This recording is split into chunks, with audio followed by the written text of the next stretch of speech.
السلام علیکم دوستو، میں ہوں عریج اور آپ ہیں اس وقت میرے یوٹیوب چینل عریشہ ناولز پہ۔ میں آپ سب سے ناراض ہوں، نہیں میں سیریسلی والی آپ سب سے ناراض ہوں۔ وجہ یہ ہے کہ جب میں نے کل بولا کہ کل سنڈے ہے تو آپ لوگ کیا مجھے بتا نہیں سکتے تھے کہ سنڈے نہیں ہے؟ کسی بندے نے کامنٹ میں نہیں بتایا کہ سنڈے نہیں ہے، آپ سیٹرڈے ہے سیٹرڈے ہے۔ صبح فجر کے وقت ماما نے مجھے جگایا اور انہوں نے مجھے بتایا کہ آج سیٹرڈے ہے بیٹا، اٹھ یونیورسٹی کے لیے تیار ہو جا۔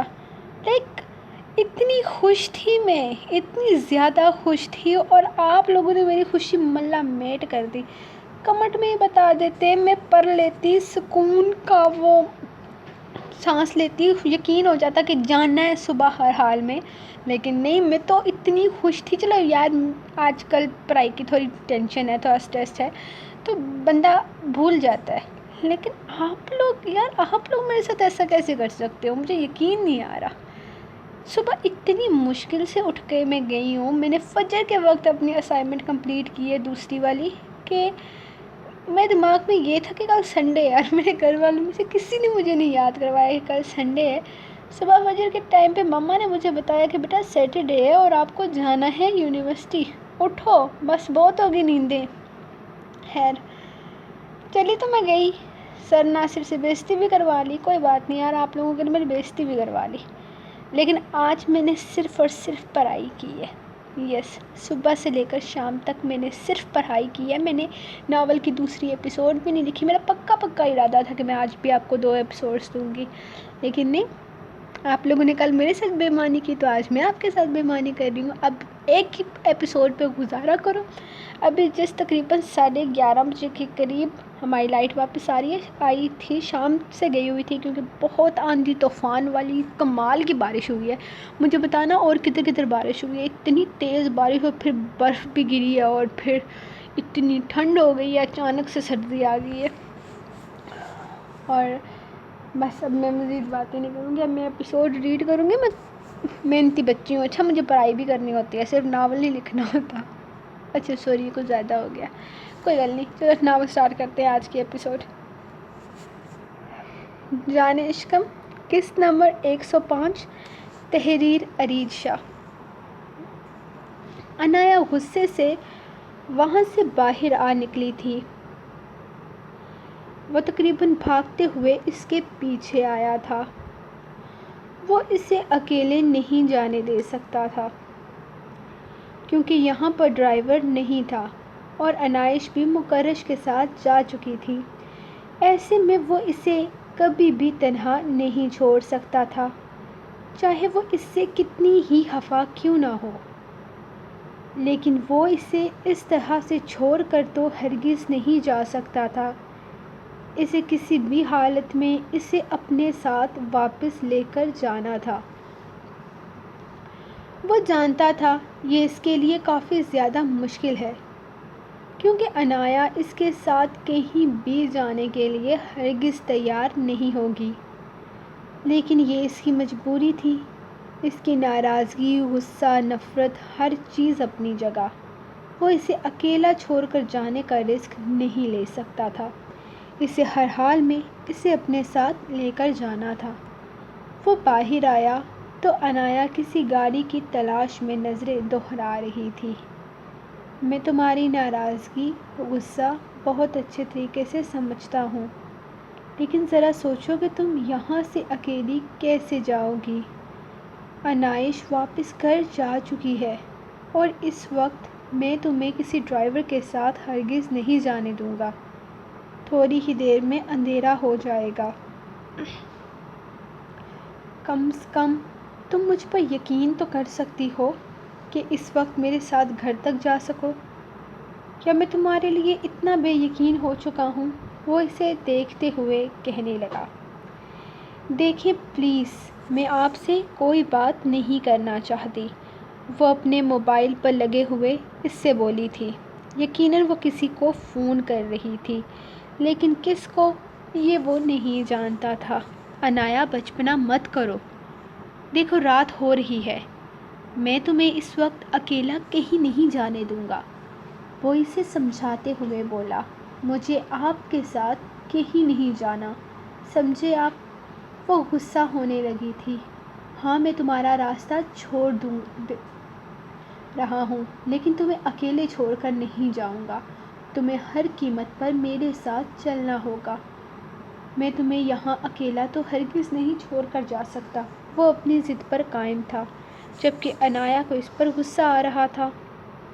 وہ اس کا پیچھا کیوں نہیں چھوڑتا تھا؟ میں نہیں جاؤں گی آپ کے ساتھ۔ سنا آپ نے؟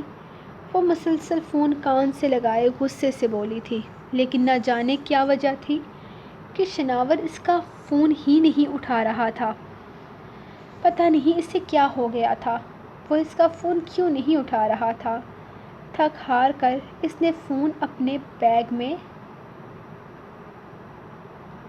ڈالا اور یوں ہی چل دی، جبکہ مقدم اس کے پیچھے پیچھے ہی آ رہا تھا۔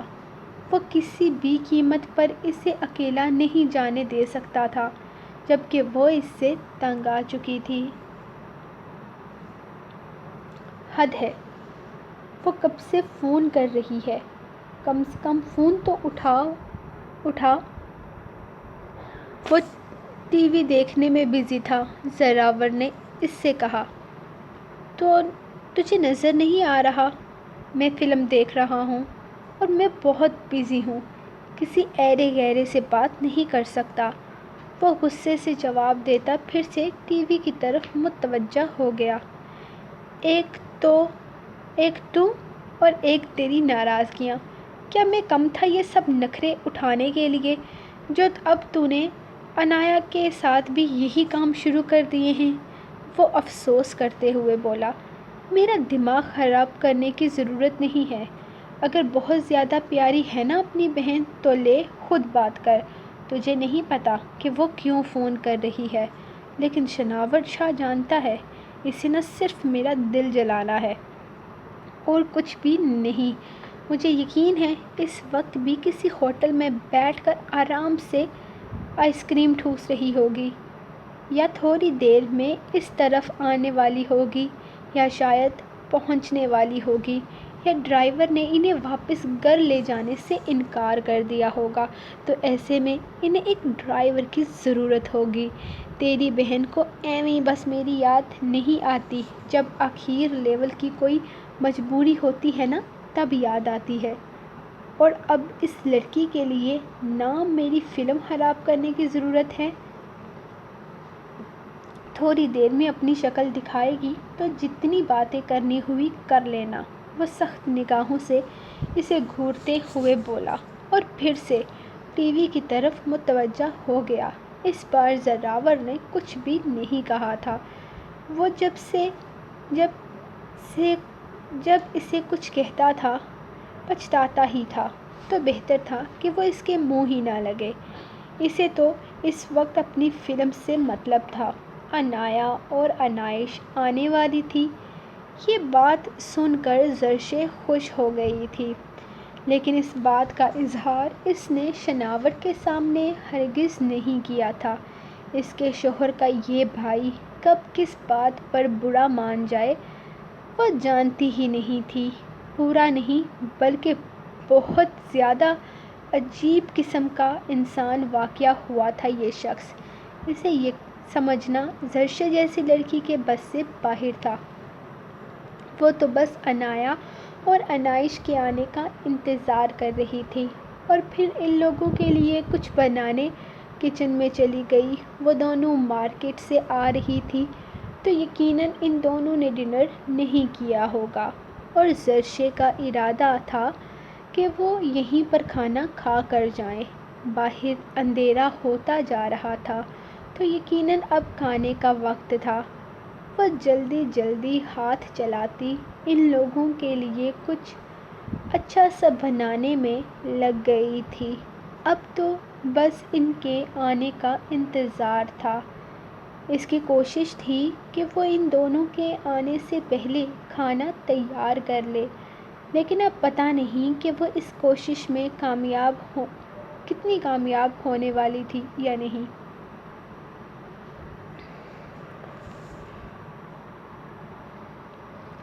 عنایا کافی آگے نکل چکی تھی۔ اسی لیے مقدم نے اپنی گاڑی نکالتے ہوئے اس کا پیچھا کرنا شروع کر دیا۔ یہ تو خدا کا شکر تھا کہ یہاں پر کوئی ٹیکسی وغیرہ نہیں آتی تھی اور نہ ہی اس وقت کوئی انجان ڈرائیور کے ساتھ گاڑی میں بیٹھ سکتی تھی۔ وہ اس وقت اس کی کسی بات کو کوئی اہمیت نہیں دے رہی تھی۔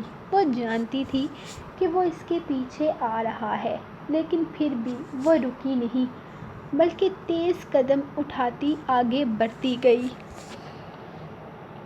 جبکہ تھوڑے فاصلے پر اسے چند لوگ نظر آئے تھے جنہیں دیکھتے ہی اسے خوف سا محسوس ہوا۔ وہ لوگ بیٹھے کیا کر رہے تھے اس کے لیے سمجھنا مشکل نہیں تھا۔ اس نے نشائی اور جواری کا سن رکھا تھا، لیکن دیکھ پہلی بار رہی تھی اور فلموں میں ان کے کرتوت بھی دیکھ چکی تھی۔ دل میں قرآنی آیتوں کا ورد کرتے ہوئے وہ تیز قدم اٹھانے لگی اور جتنا جلدی ہو سکے اس کے قریب سے گزر گئی۔ ان لوگوں نے بھی اس پر زیادہ غور نہیں کیا تھا۔ وہ سب لوگ اپنے کام میں مصروف رہے۔ عنایا ان کے قریب سے گزرتے سکھ کا سانس لے چکی تھی۔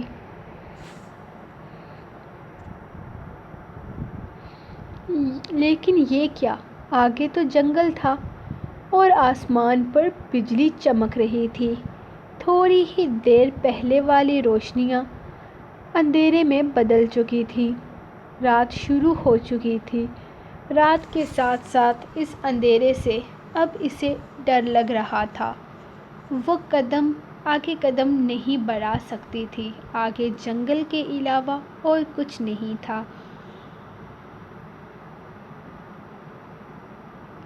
اور اسے راستہ بھی پتہ نہیں تھا۔ اس نے واپس جانا بہتر سمجھا۔ جب اچانک ہلکی ہلکی بوندا باندی شروع ہو گئی، وہ تیز قدم اٹھاتی ایک بار پھر سے ان لڑکوں کے قریب سے گزرنے ہی لگی تھی کہ اچانک وہ 4-5 لڑکے اس کے آگے پیچھے گھیرا بنانے لگے۔ کہاں جا رہی ہے؟ لگتا ہے راستہ بھول گئی ہو۔ آؤ ہم چھوڑ آتے ہیں تمہیں تمہارے گھر۔ وہ دیکھنے میں ہمدرد تو ہرگز نہیں تھے، لیکن اچھا بننے کے لیے الفاظ استعمال کر رہے تھے۔ تھینک یو بھیا، میں چلی جاؤں گی۔ آپ لوگوں کی مدد کی ضرورت نہیں ہے۔ آپ لوگوں نے پوچھا، اتنا ہی کافی ہے، اور میں راستہ نہیں بھولی، بس کسی کے آنے کا انتظار کر رہی ہوں۔ اس نے مسکراتے ہوئے قدم جلدی سے اٹھانے چاہے۔ تو جانے من کسی اور کا انتظار کیوں کر رہی ہو؟ ہم تمہیں تمہاری منزل تک پہنچا دیتے ہیں۔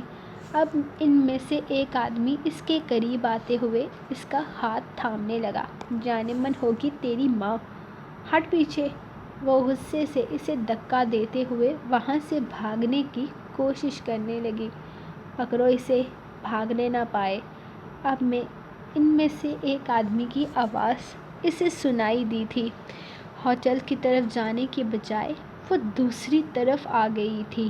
ایسا کیسے ہوا تھا اسے خود بھی پتہ نہ چلا۔ اگر وہ سڑک کی طرف بھاگتی تو شاید وہ جلدی ہوٹل تک پہنچ جاتی۔ ڈر کے مارے اس نے غلط راستہ چن لیا تھا اور راستہ کہاں جانے والا تھا وہ نہیں جانتی تھی۔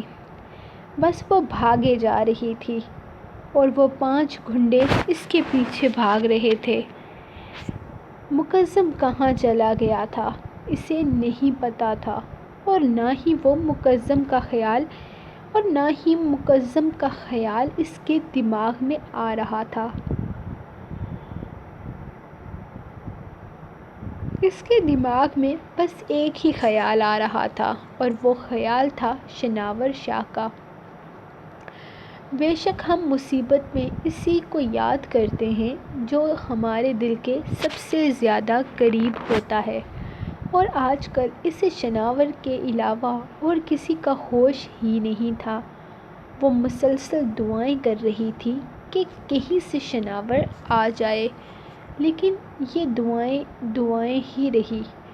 وہ لڑکے اس کے قریب پہنچ چکے تھے۔ وہ جتنا جلدی ہو سکے اتنا جلدی بھاگ رہی تھی۔ یہ راستہ اسے کہاں لے کر جا رہا تھا وہ خود بھی نہیں جانتی تھی، بس وہ مسلسل بھاگ رہی تھی۔ وہ لڑکے کس نیت سے اس کا پیچھا کر رہے تھے وہ بہت اچھے طریقے سے جانتی تھی۔ وہ اتنی بھی بچی نہ تھی کہ ان کی نیت کو سمجھ نہ پاتی۔ وہ اچانک بری طرح سے گری تھی۔ اس کے گرتے ہی ان لوگوں نے اسے پکڑ لیا، لیکن اس سے پہلے کہ وہ اس کے ساتھ کچھ بھی برا کرنے کے بارے میں سوچتے، ایک زوردار مکہ سامنے لڑکے کے منہ پر لگا تھا۔ وہ لڑکا زمین پر جا گرا، جبکہ ایسا ہی ایک زوردار مکہ عنایہ کا بازو تھامنے والے کے منہ پر دے مارا، اور پھر اگلے ہی لمحے عنایہ کا ہاتھ کھینچ کر اسے اپنے پیچھے کرتے ہوئے ایک زوردار ٹانگ اس آدمی کو ماری جس نے اس کا دوسرا بازو اپنے قبضے میں کر رکھا تھا۔ کوئی لاوارث سمجھ کر رکھی تھی تم لوگوں نے کیا؟ وہ زمین پر گرے لڑکے کو مسلسل ٹانگیں مارتے ہوئے کہنے لگا، معظم بھائی اور مارو اس کو، دیکھو اس نے مجھے مارا، میرے بال اتنے زور سے کھینچے اور مجھے اور بھی مارنے والا تھا۔ باقی لڑکے جو اچانک اپنے سامنے کسی آدمی کو دیکھ کر وہاں سے بھاگنے کی تیاریوں میں لگ گئے تھے، ایک آدمی معظم کے ہاتھ لگ گیا اور وہ اسے پیٹنے لگا۔ عنایہ جوش میں اسے اور مارنے کا کہنے لگی۔ عنایہ فکر مت کرو، اسے تو میں جیل میں چھوڑوں گا، ایسے لوگوں کی ہمارے معاشرے میں کوئی جگہ نہیں ہے۔ بالکل بھائی، اس کو ہم جیل میں لے کر جائیں گے، لیکن جانے سے پہلے اس کا علاج ہم کریں گے۔ عنایہ شناور شاہ کوئی عام لڑکی نہیں ہے، شیرنی ہے، شیرنی۔ وہ اپنا جوتا اتار کر اس لڑکے کی پٹائی کرنے لگی تھی، جبکہ معظم نے بھی اس کا شوق پورا کرنے دینے کی خاطر اس کے ہاتھوں کو اپنی مضبوط گرفت میں پکڑ لیا تھا۔ منہ پر مارو گڑیا، تاکہ اس لعنتی کو کچھ عقل آئے، بلکہ سر پر بھی، اس کو تو میں پوچھ لوں گی۔ وہ ایک زوردار ٹانگ اس کے گھٹنوں پر مارتے ہوئے بولی، کھوتے آدمی، تیرے گھر میں ماں بہن نہیں ہے؟ کمینے، آج میں تجھے تیری ماں یاد کرواؤں گی، بلکہ پورا خاندان یاد آ جائے گا تجھے۔ وہ اسے جوتے سے ادھر ادھر مار رہی تھی۔ معظم اس کی حرکتوں پر مسکرائے جا رہا تھا، جب اچانک وہ آدمی اس کی پکڑ سے نکل کر بھاگا۔ ارے یہ ذلیل کمینہ بھاگ گیا، آپ کے ہاتھ ٹوٹے ہوئے ہیں کیا؟ وہ معظم کو غصے سے گھورتے ہوئے کہنے لگی، جبکہ وہ اس کا غصہ ٹھنڈا کرنے کی کوشش کرنے لگا۔ دفع کرو، جانے دو اسے، ہم گھر چلتے ہیں، بارش ہو رہی ہے، پھینکو اسے۔ اس نے عنایہ کے ہاتھ میں موجود چھوٹا سا ڈنڈا اس کے ہاتھ سے پکڑ کر پھینکا تھا۔ برستی بارش میں وہ اس کے ہاتھ صاف کرنے لگا۔ اس کا کندھا پر مٹی لگی تھی، شاید گرنے کی وجہ سے۔ وہ اس کا ہاتھ تھامے اسے اپنی گاڑی کی طرف لے جانے لگا، جہاں گاڑی کی دونوں لائٹس آن تھیں، لیکن وہ اتنی زیادہ ٹینشن میں تھی، یا شاید ان لوگوں کا ڈر اس حد تک سوار ہو گیا تھا کہ وہ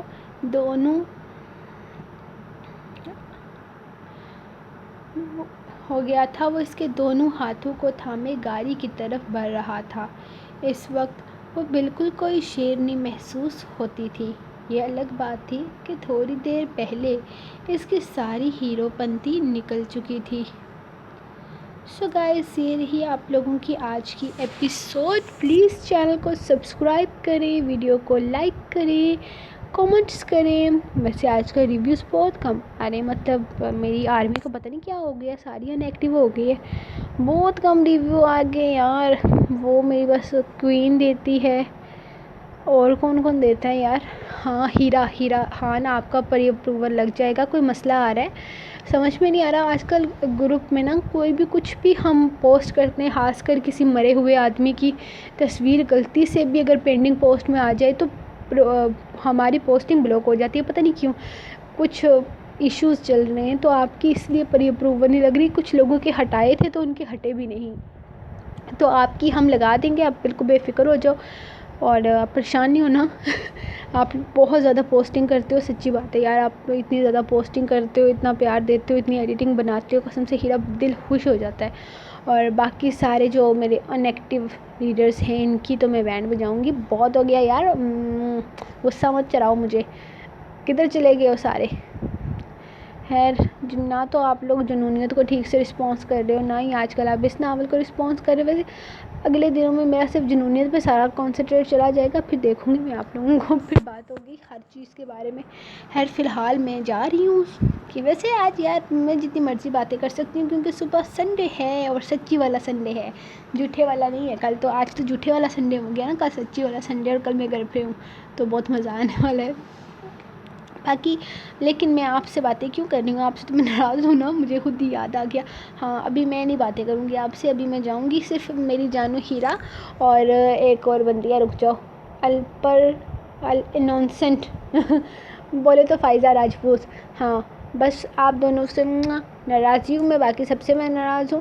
تو ملتے ہیں میں آپ کو نیکسٹ ایپیسوڈ میں، تب تک کے لیے بائے بائے، ٹائے ٹائے، اللہ حافظ۔